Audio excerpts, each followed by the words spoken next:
우리에게 주시는 하나님의 말씀 열왕기하 25장 1절에서 7절 말씀입니다. 교독하시겠습니다. 시드기야 제9년 열째 달 10일에 바벨론의 왕 느부갓네살이 그의 모든 군대를 거느리고 예루살렘을 치러 올라와서 그 성에 대하여 진을 치고 주위에 토성을 쌓음에 그의 넷째 달 9일에 성중에 기근이 심하여 그 땅 백성의 양식이 떨어졌더라.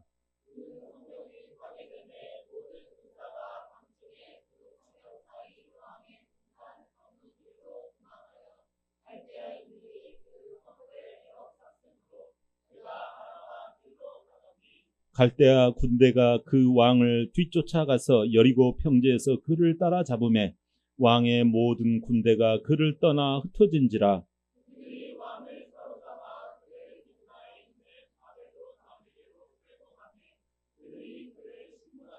다 함께 그들이 시드기야의 아들의 눈앞에서 죽이고 시드기야의 두 눈을 빼고 노사슬로 그를 결박하여 바벨론으로 끌고 갔더라. 아멘. 네.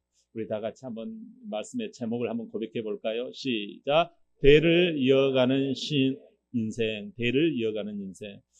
지난주 남유다의 세 명의 왕을 보았습니다. 여호야김, 또 시드기야. 이제 마무리로 남유다의 멸망 마무리로 이제 내려가는 시점이었잖아요. 그 아버지는 남유다 최고의 왕이었던 요시야 왕. 정말 얼마나 걸출한 신앙의 인물이에요. 근데 그 안타깝지만 여호야 이 김은 이런 신앙의 영향보다 애굽이나 바벨론 같은 세상 풍조의 그 부는 바람에 휩싸이고 말았던 거예요. 영적 반성의 법칙. 어느 것을 자꾸 따라가고 본받고 영향을 받느냐. 그 영향, 결국 세상 영향, 그걸 받더니 어떻게 되어졌어요? 네. 몰락의 길로 들어가고 말았던 거예요. 오늘은 이제 남유다 마지막 패망 시드기야 왕을 통해서 다시 한번 우리를 새롭게 하는 이 가을 되기를 바랍니다. 오늘 하나님의 말씀은 남유다 마지막 왕 시드기야에 집중되어 있거든요. 바벨론의 그 거친 탄압을 두 번이나 반발했어요. 나 이거 싫습니다. 나 당신의 그거 안 받겠습니다고 리젝트를 하지요. 당신 필요 없어요. 당신이 아무리 힘이 세고 군사력이 한다고 해도 반발을 하면서 나는 애굽 편을 들 거예요. 또 애굽 편을 들다가 또 바벨론 편을 들 거예요. 결국은 이 남유다는 이 바벨론에 대해서 반발합니다. 세 번째 반발을 일으켜요. 결국 오늘 시드기야 왕은 멸망해요. 제가 1절부터 3절까지 한번 읽어드릴게요. 시드기야 제9년 열째 달 10일에 바벨론 왕 느부갓네살이 그의 모든 군대를 거느리고 예루살렘을 치러 올라와서 그 성에 대하여 진을 치고 주위에 토성을 쌓음에 그 성이 시드기야 왕 제11년까지 포위되었더라. 그 해 넷째 달 9일에 성중에 기근이 심하여 그 땅 백성의 양식이 떨어졌더라. 자, 시드기야 왕이 된 지 9년 10월 1일부터 여기 보니까 왕이 된 지 11년 4월 9일까지 1년 6개월간 바벨론이 예루살렘 성을 작심하고 둘러쌌다라는 거예요. 여러분 1년이 넘어갔다라는 것은 여러분 이건 진짜 끝장을 보겠다라는 거예요. 얼마나 단디 마음을 먹었느냐라는 거예요. 그래서 함락을 시키고야 말겠다라는 거지요. 그리고 안에서 정말 성 안에서 우리가 죽으면 죽었지 당신들에게 우리가 항복을 안 한다 말. 이렇게 고집을 피우고 자기 주장 우리도 한 고집씩은 하잖아요. 내가 차라리 죽었으면 죽였지. 근데 이런 그 양쪽에 이 한 고집씩을 하고 있는 거예요. 그래서 그 기간 버티는 기간이 1년 6개월 했다. 안에서는 아이까지 삶아먹고 정말 비참하게 이럴 데 없다. 둘 다 막 정말 한 고집씩 하면서 대치를 하고 있었는데 결국은 어떻게 돼요? 함락이 되죠. 바벨론은 이 성을 함락시키는 방법이 독특해요. 직접 성을 직타하지 않습니다. 바로 그냥 그 무슨 그 돌 깨는 이 성벽을 깨는 그 차를 동원해가지고 막 밀어붙여가지고 야 올라가라 막 해가지고 와 이렇게 올라가지 않아요. 너희들 안에서 버텨 고집 부려. 그러나 우리도 한 고집 한다 하면서 옆에서 성을 쌓아요. 이 토성을 쌓는 거예요. 축대를 쌓는 거예요. 그 높이만큼.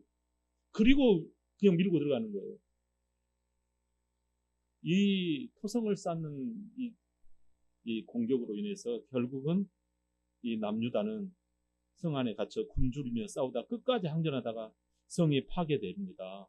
그러자 급기야는 밤에 왕과 군사들이 비상 탈출을 해요. 왕은 어떻게 되었을까요? 본문 5절 다 함께 볼까요? 시작. 갈대아 군대가 그 왕을 여리고 평지에서 그를 따라잡음에 왕의 모든 군대가 그를 떠나 흩어진지라. 아멘. 여기 갈대아 군대는 어디 군대를 말해요? 바벨론 군대를 말해요. 뭐 갈대다 이런 그런 뜻이 아니에요. 갈대아라는 지역을 말해요. 지금의 저기 이란, 이라크 그쪽이에요. 자, 여러분, 이 갈대아 바벨론 군대예요. 바벨론 군대. 거기서 시드기야가 잡히고 모든 그 사람들이 체포가 됩니다. 이때 시드기야의 나이가 몇 세인 거 아니에요? 32살이에요. 32살에 잡혀요. 그래서 인생이 끝장나는 거예요. 너무 안타깝죠. 그러면 몇 살에 왕이 되었느냐라는 거예요. 21살에 왕이 된 거예요. 11년 만에 인생을 왕이 된지 11년 만에 내리막길을 걷고 끝이 나고 만 거예요. 너무 안쓰러워요. 이 젊은 시절에. 시드기야가 잡혀서 당하는 우리 고난을 한번 볼까요?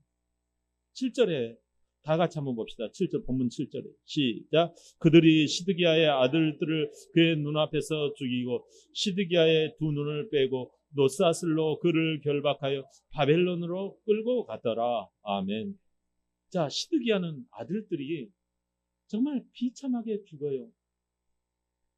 아버지 앞에서 아들들이 정말 차마 눈으로 볼 수 없는 광경을 또 똑바로 보라고 옆에서 군사들이 위협을 하니까 왕이 자기 아들들을 죽는 것을 안 볼 수가 없어요. 눈을 감고 싶어도 눈을 뜨라고 하는 거예요. 그래서 이 아들들 두 아들이 죽는 것을 봅니다. 그게 마지막 자기 눈으로 본 거예요. 그리고 난 다음에 그 눈 이리 와 해가지고 눈을 확 빼버리는 거예요. 대가 끊어져 버렸어요. 이제 앞이 안 보이고 만 거예요. 바벨론 왕은 1년 6개월 동안 계속 선전전, 홍보전을 했었어요. 무슨 선전전을 했냐면 너희들 항복하면 살려준다. 끝까지 저항하면 한 사람도 목숨을 건지지 못할 줄 알아라. 이걸 계속 띄웠거든요. 근데 한 고집 한다고 그랬잖아요. 결국은 그대로 약속 그대로 집행한 거예요. 그러나 여러분, 이 안에는 우리 인생에 하나님이 주시는 메시지가 있어요. 이 땅을 살아가는 우리 세대 가운데 주시는 영혼의 메아리가 있단 말이에요. 하나님의 마음이 들어있어요. 선지자 에레미야가 눈물로 말 또 하고 했던 거 있어요. 네? 그 약속이 뭔지 아세요? 에레미야 38장 17절 다 함께 시작. 에레미야가 만군의 하나님이신 이스라엘의 하나님 여호와께서 이같이 하시되 내가 만일 바벨론의 왕의 고관들에게 항복하며 내 생명이 살겠고 이 성이 불사름을 당하지 아니하겠고 너와 내 가족이 아멘. 여러분 살려준다고 하잖아요. 그리고 에레미야는 하나님의 종이에요. 주의 종이에요. 근데 자기 이 말이 내 마음에 안 드는 거예요. 우리가 이게 문제거든요. 누가 말할 때 그게 들면 괜찮아요. 근데 옳은 말이 기분이 나쁘다라는 거예요. 여러분, 내 생각에는 이게 아니다라는 거예요. 그러니까 결국 하나님은 징계의 손을 드신 거예요. 에레미야가 하나님과 자기 백성 사이에 결혼 반지처럼 말씀하신 딱 그 백성 사이에 끼워놓은 약속의 말씀이 있어요. 그 말씀을 떠나고 만 결과가 결국 이렇게 된 거예요. 이 정말 그 하나님의 말씀을 떠나가지고 단지 그냥 바벨론에게 항복하면 산다는 그 약속도 약속이지만 솔직히 이 진짜 남유다 시드기야 왕, 이 남유다 백성, 하나님의 나라, 하나님의 백성인 이 백성들이 얼마나 그동안에 하나님의 약속과 말씀을 외면했습니까? 그럼에도 하나님은 인내하고 또 인내하고 계셨던 거예요. 심지어 마지막 살 길이 바벨론에게 항복하라는 건데요. 이거 자기네들이 기분 나쁘다고 안 한 거예요. 거절한 거예요. 그러니까 마지막에는 하나님의 말도 거절당하신 거예요. 여러분, 우리 인생은 왜 상처를 받는 줄 아세요? 거절 때문에 상처를 받는 거예요. 그래서 하나님은 하나님의 나라인 유다가 여기까지구나, 너희들과는 여기까지구나 하시며 스톱하시는 거예요. 그러니 이제 대가 끊기고 이제 앞이 캄캄해지는 거예요. 대가 끊어진 이 절망, 왜 눈이 뽑힌 이 안 보이는 이 비전이 안 생기는 거예요. 이제 보이지가 않는 거예요. 이러한 진짜 깜깜한 인생, 왕도 백성도 바벨론으로 끌려갑니다. 왕의 아들이 죽었으니 이제 하나님 나라가 여기서 끝난 거예요. 이걸 막으시려고 하나님은 이 자기 백성들과 사이에서 결혼 반지처럼 맺은 말씀이 있잖아요. 출애굽기 20장 5절 말씀 시작. 그것들에게 절하지 말며 그것들을 섬기지 말라. 나 내 하나님 여호와는 질투하는 하나님인즉 나를 미워하는 자의 죄를 갚되 아버지로부터 아들에게로 3, 4대까지 이르게 하거니와. 아멘. 이것들은요, 여러분, 이 가나안 땅의 그 음란함과 또 가나안의 그 물질 숭배, 그 가나안의 여론, 사람들의 말, 일종의 세상 여론이잖아요. 그 세상 여론에 따라서 자기 생각이 판단이 이루어지잖아. 이건 그럴듯한데, 이건 이렇게 하면 될 것 같은데, 이렇게 나가더라는 거예요. 이게 네가 그들의 말을 들었다라는 거예요. 이게 그렇게 되면 어떻게 되어진다? 분명히 말씀하셨다. 이런 우상 숭배를 하게 되면 하나님은 질투하신다고요. 여러분, 하나님이 질투하신다라는 말씀은 우리와 같은 그 질투를 말하는 게 아니에요. 사랑을 끝없이 한량없이 쏟아 부었는데도 세상의 물질, 세상의 문화, 세상의 그 여론 70%, 80%다 우리가 하나님 말씀을 외면하고 세상 것들에게 절하는 거예요. 이런 우상 숭배로 하나님은 질투하시고 떠나시니 그 결과는 뭐라? 여기 말씀하시잖아요. 3, 4대의 기간 동안 죄값을 받게 될 거라는 거예요. 공교롭게도 이 기간 동안 이 하나님의 백성들은 바벨론에 끌려가가지고 3, 4대 기간인 70년간 고난을 당하며 개조가 되어집니다. 어떻게 개조가 되어져요? 피눈물을 흘리며 회개하며 하나님께로 컴백합니다. 여러분 3, 4대 끝나고 난 다음에 룰루랄라 그럴 것 같죠. 다시 컴백 하나님께로 돌아와요. 하나님의 택한 자녀들은. 그리고 하나님과의 그 끼었던 결혼 반지를 꺼내서 보는 거예요. 그 말씀의 반지를 꺼내서 보는 거예요. 믿음은 바라는 것들의 실상이요 보이지 않는 것들의 증거라고 말씀하셨잖아요. 그 하나님의 말씀이 바로 믿음의 요소예요. 핵심 기둥이란 말이에요. 그 말씀을 간직하는 거예요. 고린도후서 4장 18절을 봐요. 시작. 우리가 주목하는 것은 보이는 것이 아니요 보이지 않는 것이니 보이는 것은 잠깐이요 보이지 않는 것은 영원함이라. 아멘. 여러분, 우리 인생이 주목할 것은 보이지 않는 하나님과의 관계인 말씀인 줄 믿습니다. 아멘이죠. 그러면서 이스라엘 공동체를 향하신 그 하나님의 사랑인 결혼 반지 같은 이 말씀을 새기고 고난의 터널을 통과하는 거예요. 오늘 열왕기 상하가 끝났어요. 총 결론이 하나님의 백성 이스라엘의 흥망성쇠는 정치, 군사, 외교, 국방 통일에 있는 것이 아니라 뭐라는 거예요? 하나님과의 끼었던 결혼 반지. 그게 뭐예요? 말씀의 언약. 하나님과의 관계인 이 말씀의 언약, 이것을 순종하느냐 불순종하느냐, 여기에 흥망성쇠가 달렸다라는 거예요. 그럼에도 7절에 하나님의 결혼반지 같은 이 말씀을 새겨야 하는 이 시드기야가 이제는 두 눈이 빠지고 놋사슬로 결박당해 바벨론으로 끌려가 죽고 말아요. 여러분, 사람에게 눈이 없다라는 것은 주저하게 되어지고 멈추게 되어지고 절망당하게 되어져요. 믿음은 보는 것이거든요. 다음을 이어가는 게 믿음이에요. 믿음 안에는 자동으로 희망이 들어와요. 믿음이 있어야지 희망이 열려요, 여러분. 그래서 믿음은 여러분 우리에게 생명줄이에요. 영원한 그 생명줄이신 이 약속의 말씀을 꽉 붙들어야지 희망과 소망이 생기고 사랑으로 내가 여지가, 마음에 이 여지가 생긴다니까요. 믿음은 뭐예요? 문제 속에서 뛰어넘는 거잖아요. 뛰어넘어서 그 다음을 보는 것이 믿음이에요. 믿음에는 반드시 보는 이 시야, 비전이 핵심 요소예요. 보는 것은 여러분 눈으로 보는 것이고 마음으로, 영으로, 말씀으로 보는 게 있단 말이에요. 그걸 말하는 거예요. 영적 시력을 여러분 상실하면 죽기 전에 죽는단 말이에요. 믿음이 안 달리면 육신이 죽기 전에 마음과 영혼이 죽어간다니까요.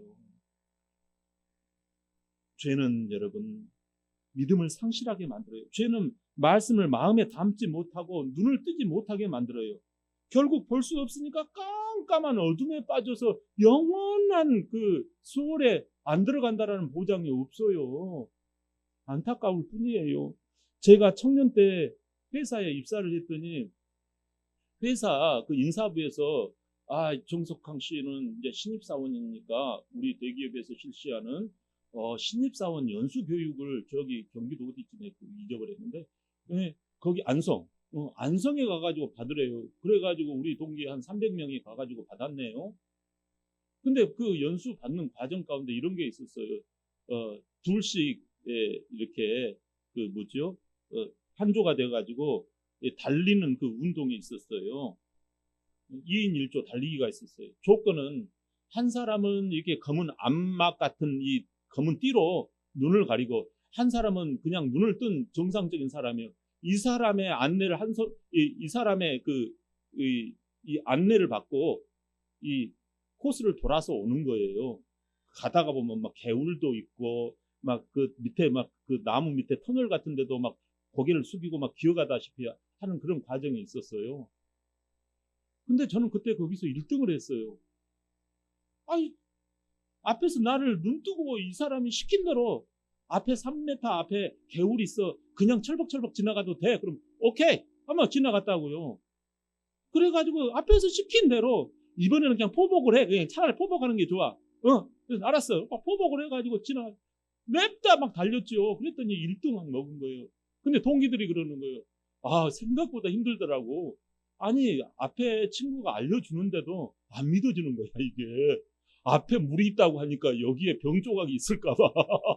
아니, 조심하게 되고, 천천히 가게 되고, 막 이렇게 기어가려고 하니까 밑에 철조망이 있을 것 같고, 그래서, 엄두가 안 나는 거야. 그래서 천천히 했더니 꼴찌 했다고 막 그러는 거예요. 여러분, 그만큼 여러분, 이 눈이 중요하다는 말씀이에요. 여러분, 그 인도자의 말이 안 그려지니까, 안 믿어지니까 안 되는 거예요. 시드기야가 마지막 본 것이 무엇이에요? 아들들이 비참하게 죽는 광경이에요. 아들은 뭐예요? 나에게 아들은 뭡니까, 여러분?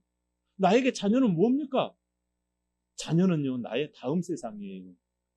대가 끊어졌다라는 말이에요. 쉽게 말하면 다음이 없으면 다음을 못 보는 것처럼 안타까운 것은 없어요.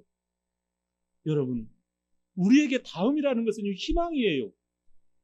이번에는 조금 아쉽지만 다음에 다시 기회를 드릴게요. 그러면 우리는 희망이 있는 거예요. 해볼 수 있는 거예요.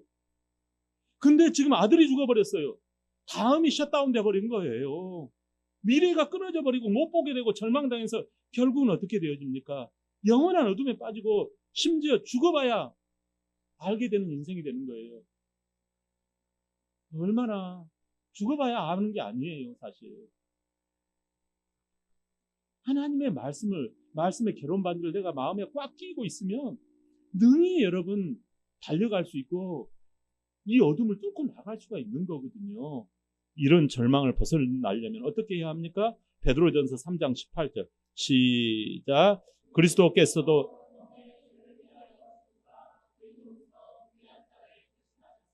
이는 우리를 하나님 앞으로 인도하려 하심이라. 육체로는 죽임을 당하시고 영으로는 살리심을 받으셨으니. 아멘. 그리스도는 누구를 말해요? 예수 그리스도.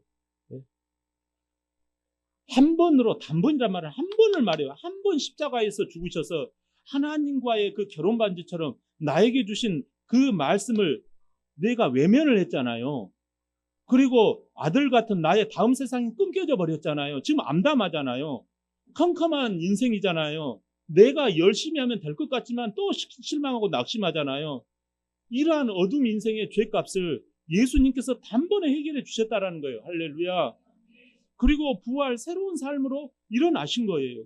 죄가 없는 하나님의 아들이시기에 나를 나보다 더 사랑하시는 그 하나님께서 자기 아들을 대신 나 대신 죽이시고 나에게 다음을 열어주시는 거예요. 내 속에 하나님의 아들이 들어와 계시고 나에게 눈을 열어 비전을 보게 하신 거예요. 누가 이렇게 해주셨어요? 고마우신 우리 하나님, 고마우신 나의 아버지, 고마우신 나의 주님. 얼마나 살만 나고 얼마나 진짜 좋아요. 여러분, 우리 하나님께서 우리를 하나님의 아들을 우리 속에 넣어주시고 하나님의 눈을 우리 속에 끼워주셨어요. 그래서 하나님과 맡겼던 담이 무너지고 성령이 우리가 안에 들어왔어요. 여러분, 이걸 믿는 거예요. 예수님을 내 인생의 주인으로 관계를 맺기 시작하는 거예요. 하나님의 아들이 내 안에 결혼반지처럼 들어와 계시다. 내 흑암의 눈에 하나님의 영광의 빛이 들어와서 나를 이끌어 가신다.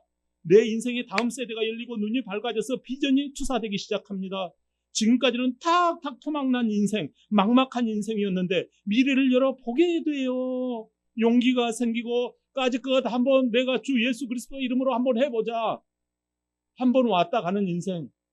내가 돈이 없지, 내가 가오가 없느냐 하는 그 용기, 결단, 결백, 이게 나온다라는 말이에요. 예수님이 결혼반지처럼 나와 함께 해주시고 그 말씀으로 나에게 용기와 미래를 보게 해주시는 거거든요. 우리 믿음에도 그러나 시련이 있어요. 세상은 여전히 옛날하고 똑같아요. 그럴 때 우리가 웅크려들면 안 됩니다.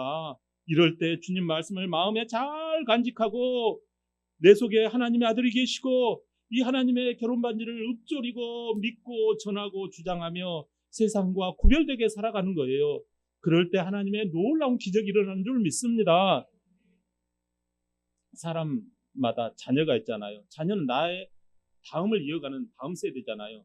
성경의 룻기에 보면 이방 여인 이 룻이 나와요. 그 룻이 아들들이 죽어버렸어요. 암담하지요. 나의 눈과 같은 남편이 죽어버렸어요. 암담하지요. 근데 하나님의 땅인 이 예루살렘으로 들어갑니다. 그러니까 아이고 쌍과부가 왔네 하고 사람들은 손가락질하고 별볼 이렇게 여깁니다. 그런데 이 홀로 된 여인 이 룻은 어떻게 살아갑니까? 나중에 누구를 만납니까? 좀 나이 차이가 있지만 보아스라는 남자를 만나서 결혼해요. 그래서 둘 사이에 낳은 아들이 누구지요? 오벳.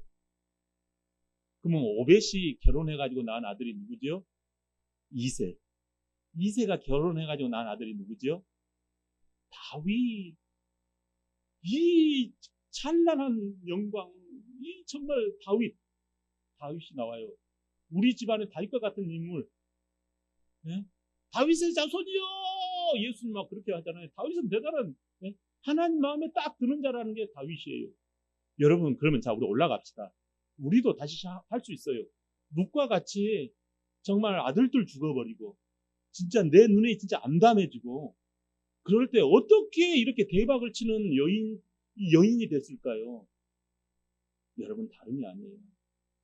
그는 세상이 어떠하다 할지라도, 환경이 어떠하다 할지라도, 자식이 죽고 남편이 죽고 앞이 깜깜하고 안 보인다 할지라도 그에게는 하나 붙들었던 게 있어요. 그게 뭐예요? 어머니의 하나님이 나의 하나님이 되고 나의 네? 이 하나님의 말씀을 꽉 결혼반지처럼 붙들었다라는 거예요. 아멘. 이걸 했더니 하나님께서 이 진짜 볼품없는 이 인생을요, 하나님이 들어서 그 후대에 다윗이 태어나게끔 하신 줄 믿습니다. 여러분, 믿음은 전도에 미련한 것으로 나의 다음 세대를 이어가는 것이에요. 혈육으로 이어지는 게 아니에요. 믿음으로 되게 하는 것인 줄 믿습니다. 사랑하는 성도 여러분, 오늘 남유다 마지막 왕 시드기야는 자기 눈앞에서 아들들이 죽고 실명하여 비참하게 끝이 나요. 말씀을 외면하는 하나님의 나라와 백성들의 상징적인 모습이에요. 마지막을 이어갈 아들 왕이 사라진 거죠. 자기 눈이 기억하는 것은 절망뿐이에요. 그러나 하나님은 다시 다가오십니다. 친히 하나님께서 우리 속에 아들을 심어주시고 죄로 인해 실명한 우리에게 빛을 부어주셔서 영원한 생명과 꿈으로 살게 하셨어요. 주의 지상명령, 주님의 그 지상명령인 말씀을 붙들고 대를 이어가는 게 뭐예요? 이게 오이코스 전도라는 말이에요. 이 전도에 한마음 되시길 주의 이름으로 축원합니다. 아멘. 우리